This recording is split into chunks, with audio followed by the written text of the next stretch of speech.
bonna bakoleki bonna bababbe kakati mu bino byonna bye mbagamba banywanyi bange sibagamba nti njogeza nti oba nnyina obusungu oba obutayagala. The future is bleak. Bw'otunula maaso gwali mu kusuubula gw'olaba ki?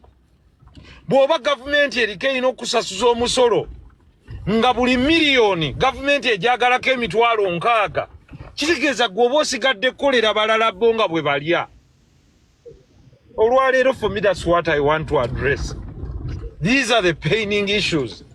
Omusajja annyuse nga amaze okukola amaze emyaka gye 4 okuva nga ali emyaka 2 awa gavumenti omusolo nga tesobola muwaayo yadde pensioni nga pensiona nti buli mukadde asukka emyaka 60 ng'oggyeko okuba nti ojja kujjanjabirwa bwereere ojja kufunangayo emitwalo 10 paka bw'olifa. Ate abaabuzaayo emyaka emeka? Abasinga okuva ku 60 baba babuzaayo emyaka 10-15. Mungu abajjulule. Naye omuntu kye kimwagaza ensi ye if the country cannot offer anything? Nga bwe nabagaye nti ensi yonna investing mu technology egenda kusaanawo. Si kusaanawo nti abantu baawe bagenda kusaanawo, but it's just a matter of time. Olwaleero nawulidde China eyagala kuleetawo deliberate policy of acquisition of land. Njagala mumbuulire wano ani akyasobola okulemera ettaka singa omuchina ajja wano naggaa buli yiika y'eruweero njigula miliyoni 2. Waliwo asobola oddiremera? Meaning as capitalism is growing stronger, the only thing kye tuyinza okwewanirira nakyo n'abaana baffe is okubafunira opportunities, okufuna ssente, poverty alleviation, ogoba bwavu. Omuntu omwavu tagenda kusalawo. Kyova olaba nti bwe bagenda eri okunoonya akalulu mubamu si mwoyo mubi. Otunuulira omuntu nga yatalina kyakulya, nga yatalina kiddako, ne bamuwa emitwalo 2. Aba agenda kukola ki? Definitely akalulu aba agenda kawaayo. Kubanga bamudinaayinza obujjanjabi. Omusajja n'akulaga nga talina bujjanjabi, abaana batudde naye awo tebalina mmere, babamuwa emitwalo 2. Kizibu nnyo oba onennyana wa bwereere okuwakana. Yeyo situation Africa gyegenda okgendamu ng'eri vulnerable. Mumbuuze etya? Bajje batugule muzindo. It's just a matter of time. Kino nkibabuulidde tuli kuno nti omuchina n'akozesa obukadde 6 obwa $, $6.5 million. N'akola AI module gye bayita DeepSeek. Olwaleero mu mwaka gumu obuwumbi 2 bwe yataddemu obwa Uganda kati eri valued $1 trillion. Ze sente budget ya Uganda singa etambulira nga bwetambula Uganda ze yeetaaga okumala emyaka 10. Omusajja yazikoze mu magoba mwaka gumu lwa power of knowledge. Yakozeseza abaana 13. 13 men of intelligence sat down and came up with a module ya AI valued at $1 trillion. N'otuula n'okaaba nga miliyoni 5 ez'abanna Uganda tezisobola yadde kufulumya buwumbi bwa $, 60. Olwaleero mbadde nsoma ku New Zealand. New Zealand erina obukadde bw'abantu 5. Era ndaba abantu balaajana genda Canada wa. New Zealand yeetaaga abantu lwa nsonga erina obuwumbi bwa $, mu ikonomi waayo bwefulumya $269 billion. Abantu miliyoni 5 bavaamu obuwumbi bwa $269. Miliyoni za Uganda 5 tetuweza yadde buwumbi bwa $4. Is it the power of quantity or quality? Wandika wao wansi. A huge quantity of people without a vision are very useless. nkulaze ekintu kimu. Leader we China akutte milioni za dola 6.5 bazijjemu trillioni ya dola emu. Leader wa Uganda akutte milioni za dola 4 aziwadde peneti emyaka 6 na kati eddwaliro likyali musingi eri erubowa. Gwaziwadde simu Nancy, abasawo be babanja tebalina ssente, ba intern doctors tetusobola kuba employinga, abaana basomye they can't find employment. Omwaka utto obuwumbi bwa Uganda 1200 billion Uganda shillings aziwadde peneti tannavana musingi peneti akoma waasa bandala. A bright Chinese with a visionary leader akutte milioni za dola 6, that is 20 billion. Akoze app gye bayita DeepSeek. Mu mwaka gumu ebalirirwamu trillioni ya dola ze sente zogatta okugatta bajeti z'ensi zino wammanga: Uganda, Kenya, Tanzania, Burundi, Rwanda, Congo, ne South Africa gigatteko, Zimbabwe, Mozambique, Malawi, Djibouti, Ethiopia ne Egypt bonna bagatteko bajeti zaabo zizinge wamu. Omusajja yazikoledde mu mwaka gumu magoba.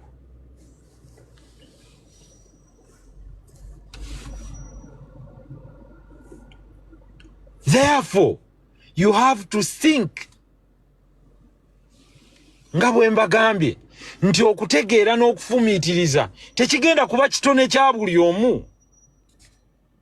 Nti ogenda kusanga omuntu omugaye nti olwo olugoye lweru agambe nze ndaba luddugavu, muyiteko muviire genda ku mulala.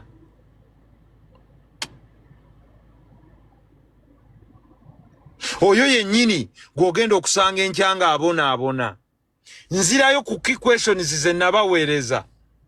The what kiki ekizibu ekitwolekedde. The how tukijjawo kitya. The when mu bbanga ki.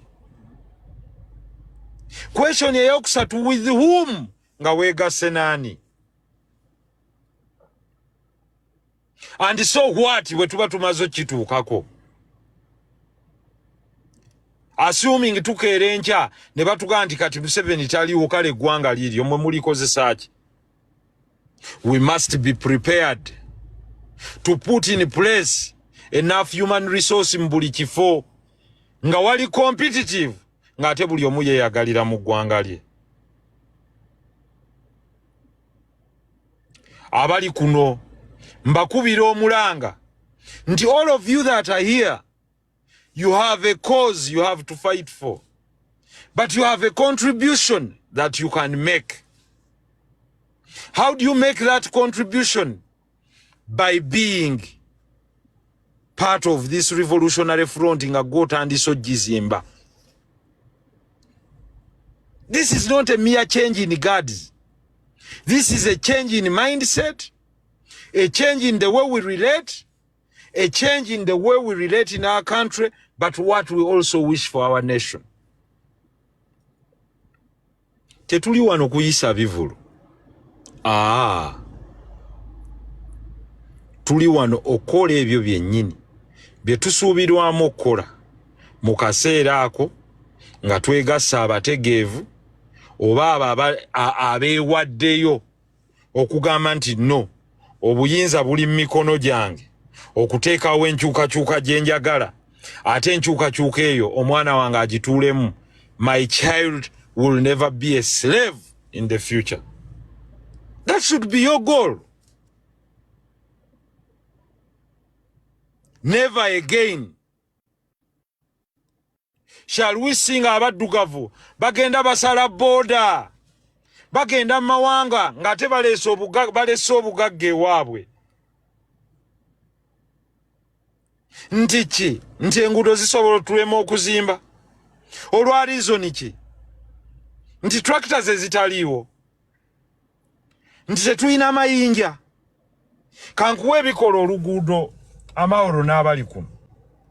Ekikola oluguudo lwa kolansi biri ebintu bino bitaano wammanga. Ekisooka ebyuma, buli district eyina ebyuma bino era tusobola n'ogibigulira ne tugibawa. Mu Uganda tujjuddemu ensozi n'amayinja agasobola okukola amayinja ago agakola enguudo. Mu Uganda okuva lwe twatuzuula oil tusobola okukola bitumen, lwe lubuubi lwa kolansi oyo asembayo bwe bamutabula n'amayinja ne bakiyita asphalt, ffe gwe twayita kolansi, yadde kolansi lyali linnya lya kampuni ng'eva Bungereza bagiyita kolansi. Kaga nti banna ayiye ka kolansi. Naye kola oluguudo mu luzungu lwe bayita paved road, which they call an all-weather road. Oluguudo olukozesebwa mu buli budde, kebenga etonnye, kagube muzira, kagube nga gwaka. All-weather paved road. Amayinja tugalina, asphalt tusobola okuba naye, seminti tumuyina, ne ANO omukola emitayimbwa tumuyina. Therefore, bino ebintu tusobola okubikola nga tutudde n'abalina obwongo, nga tutudde n'abategeevu, nga tutudde n'abaana abeewaddeyo ng'amahoro, ng'abali kuno abeewaddeyo ga nti for us, we are revolutionaries for a cause. Because we believe in a shared vision. We believe in a country where we shall transform our people from grass to grace. Era ekyo kye kitufuula special era ab'enjawulo. Olwaleero amahoro bangi bazze wano okuwuliriza wooli. Owatandikidde owampitidde ng'olina abantu 9. Ne nkugamba ngenda kujja. Olwaleero kati otuuzizza conference. The reason is nti oyina ebyamagezi ebiri wano, ebyogerwa abantu bo, ebyogerwa abali kuno, naye gwe weewaddeyo n'ogamba I will be dedicated for this cause. That is what makes you special. That is what makes us unique. That is what makes us stand for the future of our people. Kyekiri kye mbagambye nti nze nnyinza bba waaki. Teri gwe ngulidde data, teri gwe nagulira simu, teri gwe ngulira bikoloba headsets. Naye kye nabuuzizza era ne nzirayo ne nkibuuza,